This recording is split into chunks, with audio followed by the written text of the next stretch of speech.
Labdien! Šodien mēs esam tikušies šeit Zvaigznes ABC prezentāciju telpā ar nesen iznākušās mācību grāmatas un darba burtnīcas inženierzinības 7. klasei autoru Jāni Čilipānu. Un vispirms mēs lūksim autoru iepazīstināt ar sevi. Labdien!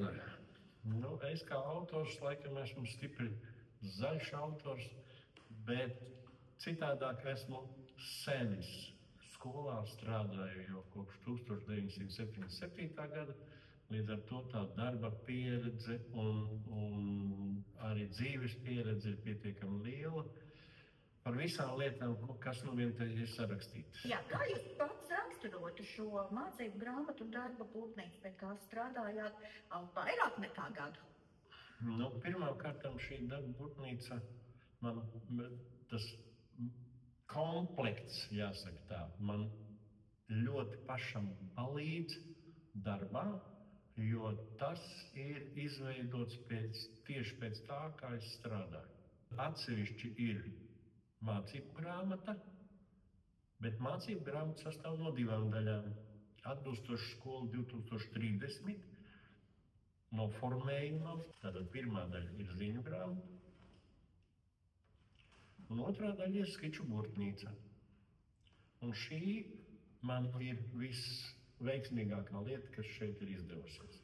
Tas ir, skiču burtnīcā ir apkopojums, īsts apkopojums par katru tēmu, un līdz ar to šī skiču burtnīca man reāli palīdz dzīvē darbā, stundās, nodarbībās, jo tā ļauj visiem faktiski skolēniem sākt strādāt laicīgi.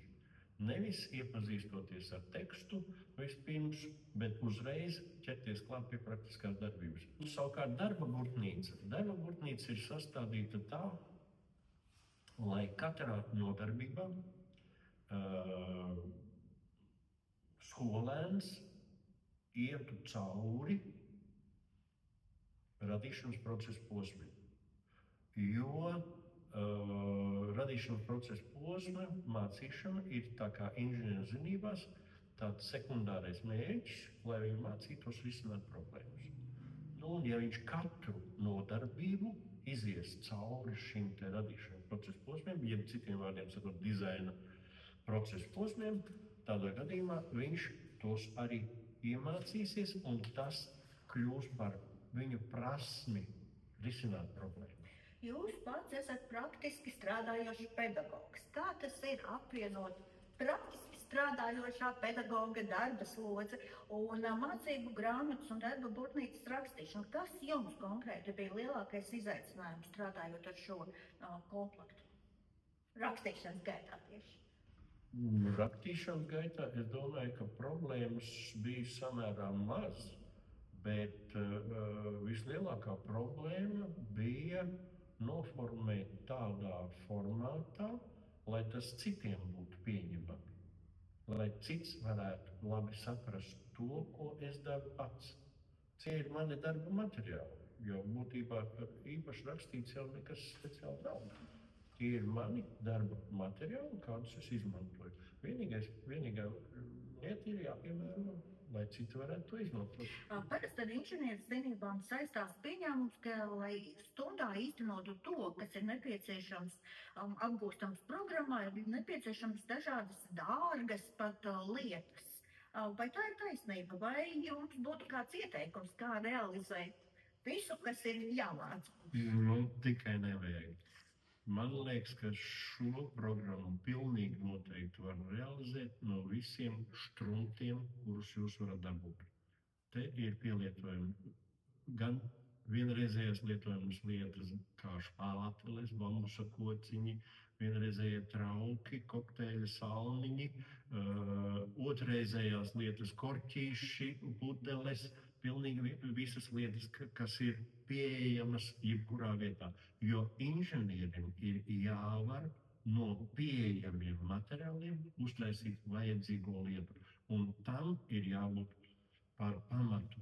Tātad visas lētās lietas, kuras varat pielietot, un man ir jāsaka tā, ka skolēniem un tiem, kas veidos tos materiālus, būs lielāks prieks, ka no struntiem var uztaisīt tādas lietas, kuras strādā. Bet kāds būtu jūsu kā autora padoms, ieteikums tiem skolēniem un tiem jūsu kolēģiem, kas sāks tagad mācīt, pasniegt šo inženierzinību mācību priekšmetu, izmantojot jūsu mācību grāmatu?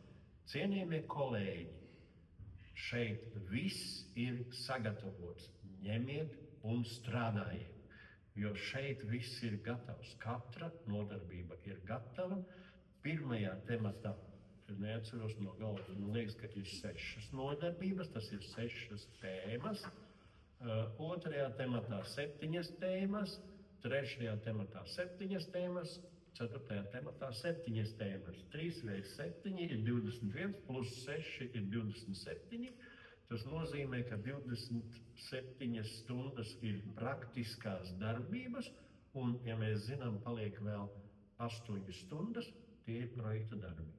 Tad katra temata projekta darbam paliek vēl 2 stundas darīšanai. Līdz ar to ņemiet un strādājiet. Protams, mēģiniet, tā kā es, izpildīt visu, kas šeit ir nepieciešams. Tas bišķīt būs jāpamācās. Ko jūs ieteiktu skolēniem? Kā jūs viņus motivētu nebaidīties no šī vārda inženierzinības?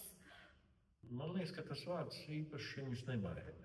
Skolēniem drīzāk es ieteiktu palasīt cītīgi ziņu grāmatu, jo ziņu grāmatā ir aprakstītas daudzas tādas lietas, kuras jums nerāda TikTokā, un te ir daudzas labas lietas, kuras ir dzīvē.